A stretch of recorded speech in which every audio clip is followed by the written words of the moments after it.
Salam alaikum. Bonjour à tout le monde. Vous voyez, aujourd'hui, il fait très chaud. Je suis de partout. C'est incroyable, même à la maison, malgré la ventilation. C'est dur, surtout quand on est malade. La chaleur fait mal et heureusement qu'on arrive à respirer. Sinon, on aurait fait plaisir à beaucoup de gens qui n'aiment pas les musulmans. Aujourd'hui, je vous fais une petite vidéo pour vous parler un peu spontanément, sans avoir programmé quoi que ce soit, du racisme en France. Euh, sur la Côte d'Azur, je suis arrivé il y a beaucoup de temps, dans les années 80, pour faire des études supérieures. Et quand je suis arrivé, j'ai vu de mes yeux le racisme sur la Côte d'Azur qui était déjà ancré. Hein, parce que sur la Côte d'Azur, tu te fais arrêter par un flic, tu as la ceinture de sécurité, ce qui m'est arrivé, il te dit tu l'as pas. Et je vous dis que vous l'avez pas. Moi, je l'avais. Tu vas dans un endroit, si tu as une tête d'arabe, il ne te sert pas. Il sert tout le monde, il te laisse et après tu t'en vas. Enfin, déjà dans les années, je parle des années 80, c'était très, très, très dur. Et enfin, avec le temps, je vois qu'il y a une seule personne qui regarde, c'est dommage. Avec le temps, j'ai constaté qu'il y avait des injustices. Je voyais des Algériens, par exemple, il y avait un barman algérien qui avait un restaurant-bar. Les flics sont venus, ils l'ont racketté carrément, ils ont pris la caisse, ils lui ont tout cassé, ils lui ont dit si tu portes plainte, on te met une affaire dans le dos, de drogue. Et il y a eu plusieurs affaires, il y en a eu 27. Et un jour, ils ont tué un Algérien, il s'appelle Loussif Abdrahim. Et donc, moi, j'étais interpellé par la situation, puisque des Algériens qui sont venus me voir, ils m'ont dit voilà, ils ont tué un Algérien, il est à la morgue. Et on a essayé d'aller, ils ne veulent pas. Alors, j'ai joué un peu, j'ai envoyé un fax et j'ai téléphoné à la morgue. Ils m'ont dit non, non, vous ne pouvez pas, il faut voir la police. J'étais à la police, je dis voilà, je suis docteur Mabed.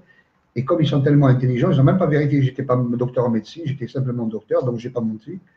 Et je me suis retrouvé à rentrer à la morgue et avec des témoins. Et j'ai vu de mes yeux une balle dans la nuque de Loussif Abdrahim, un Constantinois, qui était sans papier, qui est venu, qui est reparti dans un cercueil. Ben écoutez, ça m'a marqué, j'ai commencé à bouger partout, j'ai envoyé des mailings, j'ai fait une manifestation dans les rues de Nice avec des Algériens, il y avait à peu près 1000 Algériens, et j'ai commencé à recevoir des menaces directement de la police.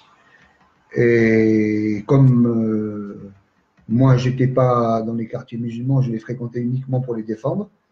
J'ai reçu un coup de fil un jour du préfet, Xavier De Furch, qui me dit Monsieur Mabed, oui, vous vous mêlez de ceux qui ne vous regardent pas.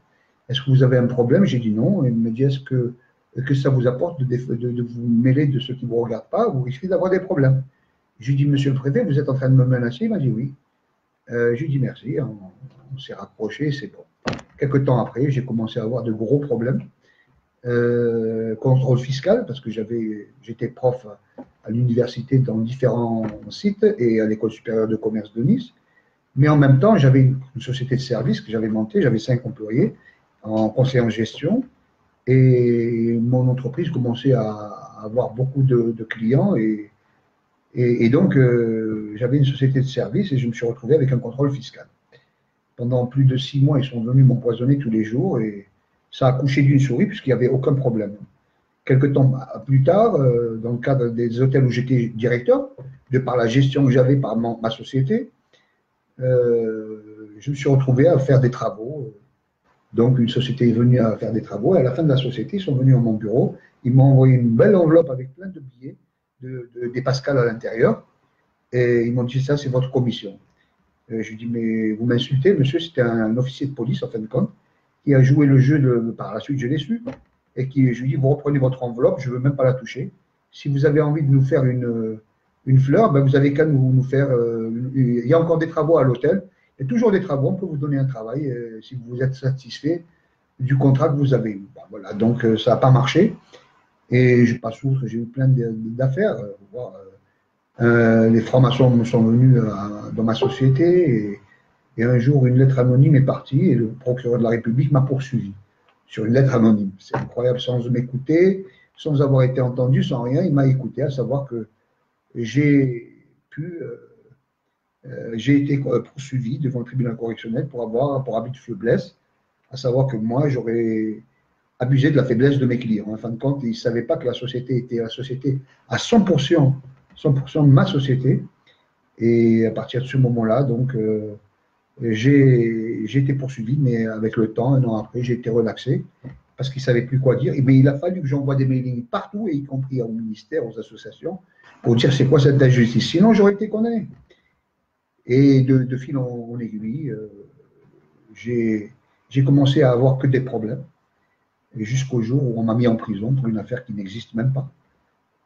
Après avoir eu plusieurs affaires qui n'ont pas marché, et que je dénonce dans la vidéo que j'ai, qui est intitulée Un trésor pour les musulmans. L'affaire Mabed est pour les musulmans l'équivalent de l'affaire Dreyfus pour les juifs. Voilà, c'est une réalité. J'ai été condamné alors que j'ai 28. J'ai 21 preuves de mon innocence et j'ai des documents falsifiés, dont un document qui est choquant, à savoir un certificat médical qui justifie que moi j'aurais été agresseur, alors que le médecin qui est venu à la barre, où le tampon était écrit, c'était son tampon, a dit ça c'est mon tampon, mais c'est pas moi qui l'ai fait. Donc on a falsifié un certificat médical pour essayer de justifier que j'aurais commis un crime ou un délit ou tout ce que vous voulez, mais ils ont justifié avec des documents falsifiés. Aujourd'hui, je suis officiellement condamné, j'ai rapporté des preuves, par exemple, je suis condamné, un exemple, pour harcèlement sexuel d'une personne qui n'est jamais venue ni au commissariat en confrontation, ni devant le juge, ni devant la cour. Elle a carrément été écartée, elle n'a jamais voulu, n'a jamais dit qu'il y a eu quoi que ce soit. J'ai été condamné, alors que le contradictoire est prévu par la loi. Ils ont violé le contradictoire juste pour me coller une étiquette et me condamner. C'est scandaleux ce qui s'est passé.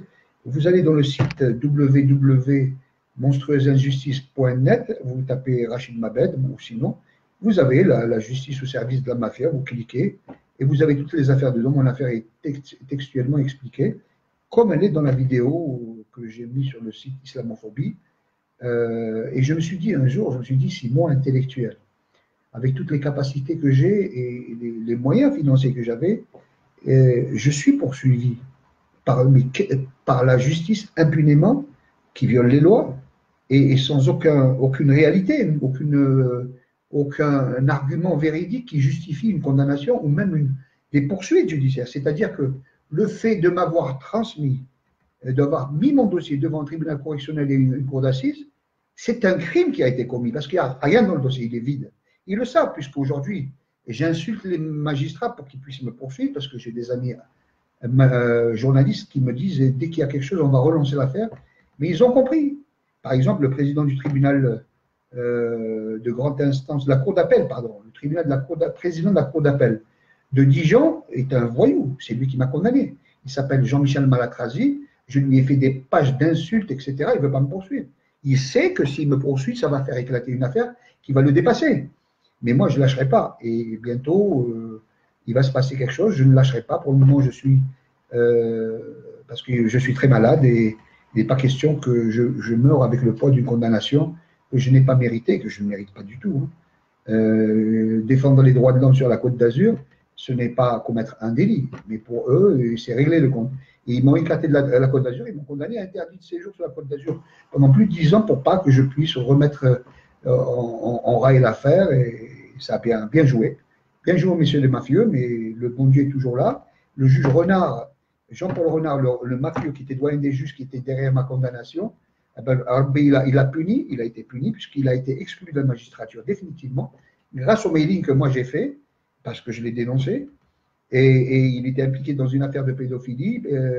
Le père Kamal, qui l'a dénoncé, s'est sauvé aux États-Unis parce que sinon, on commençait à avoir des journalistes qui étaient tués dans cette affaire, etc.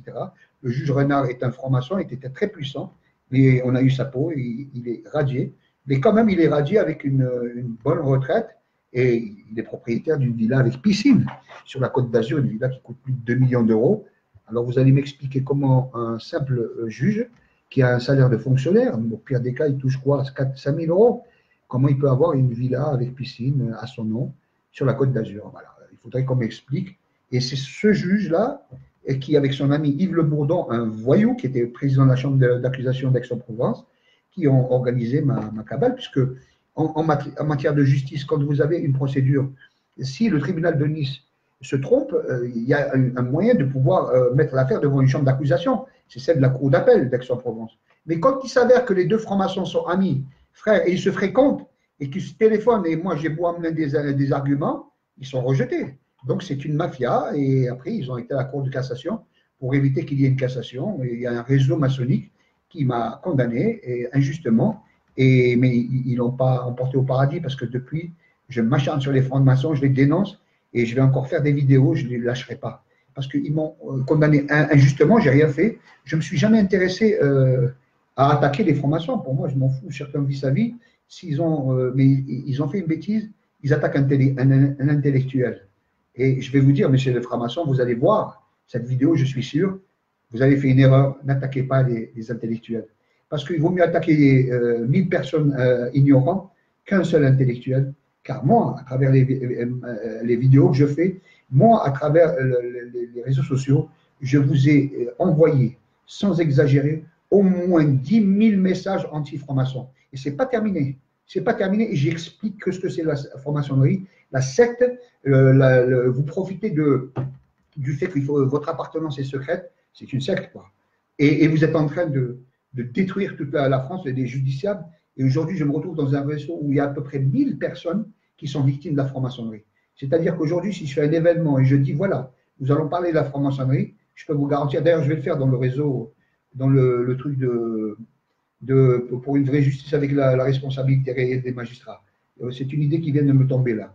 Mais ce que je veux vous dire par là, c'est que nous sommes en France dans une république où les justiciables sont victimes du pouvoir excessif des juges, et incontrôlable, et surtout avec des réseaux occultes qui arrivent même au niveau du pouvoir. Donc un maçon qui commet un délit peut, grâce à la fraternité, confirmer son délit et vous emmerder, vous dire je vous emmerde, parce qu'il sait qu'au plus haut niveau de l'État, il y a un autre frère maçon de la même loge ou de la même organisation, que ce soit le Grand Orient, la GNLF, etc., qui, dès qu'il va voir les symboles, 3 points, n'importe quoi, les symboles particuliers, va protéger son frère magistrat. C'est-à-dire qu'en franc-maçonnerie, si vous avez un frère qui n'est pas maçon, un vrai frère biologique, et qui se retrouve devant, et vous êtes magistrat, et qui se retrouve devant un frère de loge, eh bien, le magistrat est capable de sanctionner son vrai frère, de le mettre en prison, mais de protéger son frère maçon, parce que le slogan dès le départ est je ne trahirai jamais la parole, sinon ma gorge sera coupée et ma langue coupée. C'est le symbole, c'est carrément du satanisme, mais ça marche comme ça. Bon, aujourd'hui, j'ai juste fait une petite vidéo, je ne veux pas dépasser les 15 minutes, et je voulais vous dire simplement que l'islamophobie en France est incroyable. J'ai vu aussi une vidéo où une femme a voilé simplement, mais envoyé son visage, et était avec des femmes civilisées, du côté enfin, à Paris, et les policiers lui ont interdit de passer dans les artères importantes, car elle avait un voile. L'islamophobie est importante, mais j'ai fait une vidéo aujourd'hui que j'ai publiée sur YouTube, vous tapez Rachid Mabed, et vous avez la vidéo, et dans cette vidéo, vous allez voir que j'ai tout simplement démontré par A plus B que le poids électoral des musulmans de France est très important aujourd'hui, et que définitivement, il faut compter sur le poids des musulmans, puisque j'ai montré avec preuve à l'appui et chiffres à l'appui que Emmanuel Macron a été élu grâce au vote des Algériens. Nous, les Franco-Algériens, vous avez les Franco-Algériens, ils ont un minimum de 3,5 millions de votants. Ça, c'est minimum. Et donc, si on en manipule la moitié, les 1,5 million font la balance au niveau de la présidentielle. Si vous enlevez 1,5 million à Macron de ce qu'il a reçu, je peux vous garantir qu'il ne lui reste plus rien. Il n'est même pas troisième, il est juste quatrième. Voilà, merci mes chers amis, je vous salue. J'espère avoir quelques messages, mais on va essayer d'organiser ça avec beaucoup plus de monde parce que parler en l'absence des personnes, c'est quand même assez compliqué. Je vous salue, à bientôt et bon courage. Luttez contre l'islamophobie, soyez fraternels et ne vous laissez pas trahir par les racistes. Salut.